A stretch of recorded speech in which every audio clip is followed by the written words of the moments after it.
Okay, while I'm clearing out some files, I was meant to do something else, but I stumbled upon this. I've included in some older videos, and I like to collect older dictionaries, and what they have here is the antefix, as it's called, ornamental tiles concealing the ends of roof tiles on ancient buildings, so Greek and Rome. But you'll find it throughout history, but there is many suspect that there's a much older origin and extends at least to ancient Egypt, but you'll find it across the ancient world. Also interesting, antediluvian, existing before the deluge, antiquated. So you'll see often a lot of secret society, or not even secret societies, esoteric groups, antediluvian order of the buffaloes, this type of thing. That's worth. But anyway, the antefix or the Palmette. So you see different variations of it.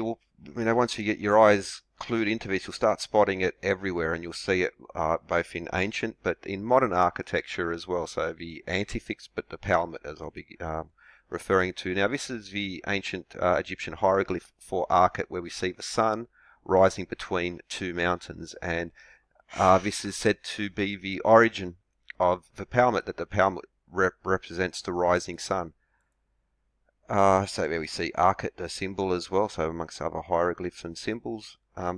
There we see again the Akhet, the sun, rising between the mountains. Now, if you look into Abu Simbel and the connections and the astronomical alignments there, but also the connections to Sirius, and this is also said to be a symbol of the seasons in Egypt. So we have summer, winter, autumn, and spring.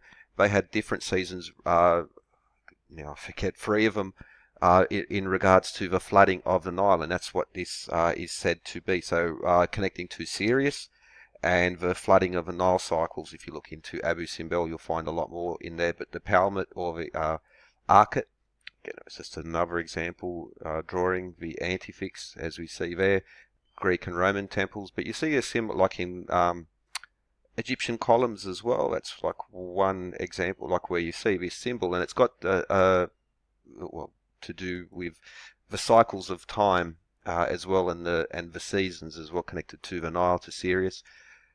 This is so there we see the griffin eating the Palmette, where we see it in Mesopotamian societies. You'll see this very often, and this later, I think this might be from Afghanistan, but this in itself is a stylized representation of the griffin eating, well, the fruit or the Palmette.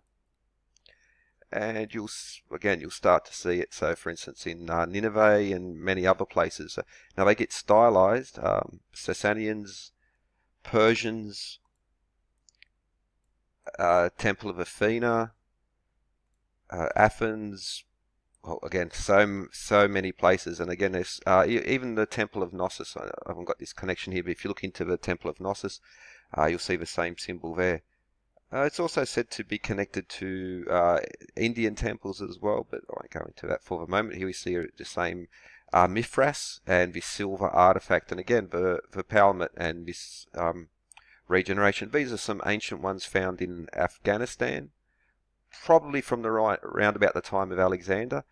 But for instance, here we see this is the legislative building in Winnipeg. We have the Ark of a Covenant. The whole building is full of representations, but the Palmette and the connection to Akhet and even the lotus, but the rising sun.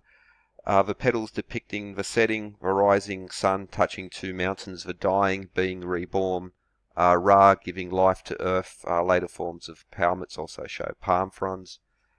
Again, so the Egyptian variation and the Persian griffin eating the Palmette there as well.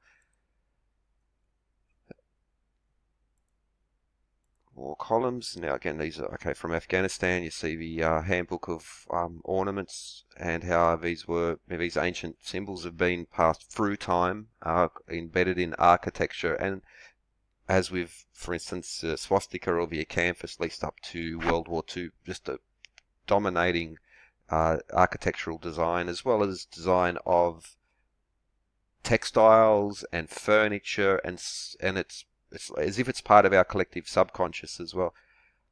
Same there with that's not probably the best one. Helmet,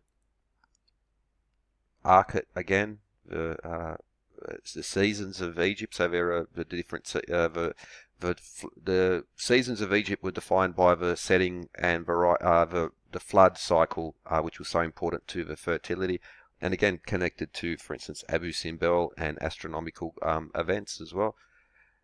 But here in Sydney, we see the same thing. So at just outside St Mary's Cathedral, again the Aquarius and Arethusa being so Arethusa, what are you going to find there? But also again, so the griffins connected, and well, what have they got there? They're coming off a canvas, coming off the tails there of the Palmette as well. You get a better idea of the canvas scroll work there. Again, just part of his continuing tradition. And that's pretty much it. But so again, this particular symbol, I'm sure I had another, but it's a constant. You'll find it in any basically any building that's the U.S. Capitol building. If you're American, here in well, it's hard to find one of these older buildings which do not have it. And these other symbols again, seasons and Akhet and the flood cycles of the Nile. So that's just a little bit on the antefix or the Palmette. And what you have in this ancient architecture is actually they've passed on knowledge. There's a lot more to it. It's not just about a pretty symbol.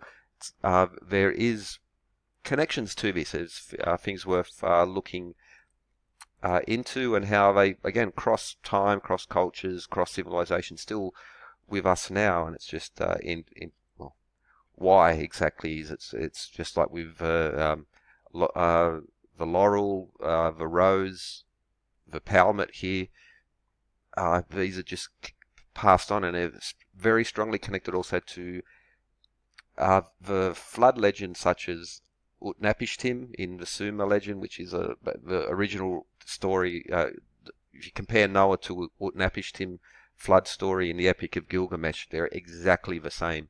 The dove and the raven, all these other aspects, and so again, just again Mithras, all these other things. So antefix or Palmette, if you want to go a little bit deeper into there, and the flood cycles of the Nile and the Akhet hieroglyph as well, and well, the lotus and the palm. It's just really lovely connections into these. The griffin you'll so often find connected to the laurel, to the acanthus, and to the swastika as well. This ancient symbol, it's just sort of been co-opted by modern events. But again, really, if you're interested, it's worth looking into.